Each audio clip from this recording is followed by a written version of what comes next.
From the national newsroom of the Canadian Press, I'm Lisa Laporte. A father, mother, and 5-year-old daughter have been confirmed as 3 of the 11 victims killed when a vehicle rammed through a crowd at a festival in Vancouver on Saturday.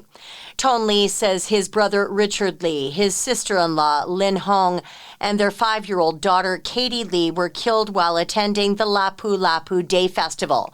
Ton Lee says his brother mentored him to get into the real estate industry, noting wherever he needed help, Richard was always there. I remember when I was a kid, I was bullied and he stepped in and he ended up getting beat up.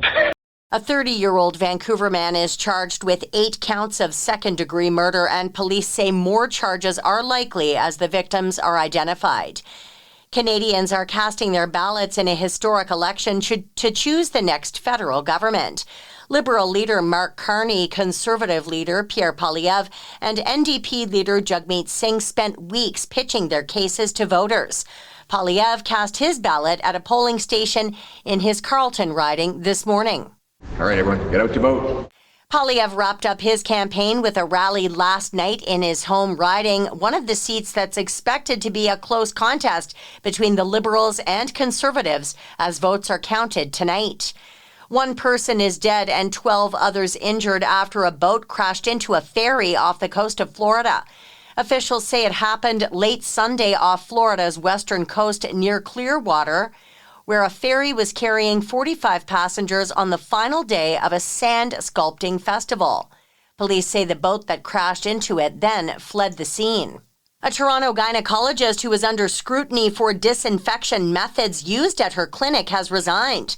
A notice on the College of Physicians and Surgeons of Ontario website says Dr. Esther Park will effectively stop practicing medicine this Wednesday. Her resignation comes after Toronto Public Health sent a letter to 2,500 of her patients in February, warning them of potential exposure to blood-borne viruses like HIV and hepatitis B and C.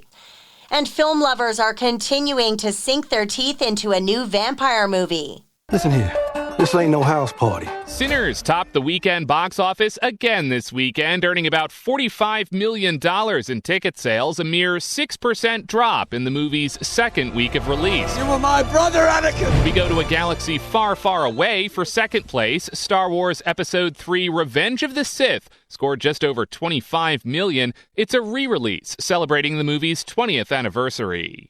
In third place is The Accountant 2, starring Ben Affleck. Mike Dubusky, ABC News. This is the Canadian Press. In sports, Winnipeg Jets goaltender Connor Hellebuyck says both he and his team are in a good spot despite struggling in their last 2 NHL playoff games. Hellebuyck surrendered 11 goals on 43 shots as Winnipeg lost 2 straight games in St. Louis, allowing the Blues to even up their first-round series at 2 games each. This is what's fun. You got to weather those ups and downs, and it's easy to say, or outside looking in, we're down right now, but I don't view it like that. Whatever happens, put it behind you, move on to the next one. Game 5 goes Wednesday night in Winnipeg.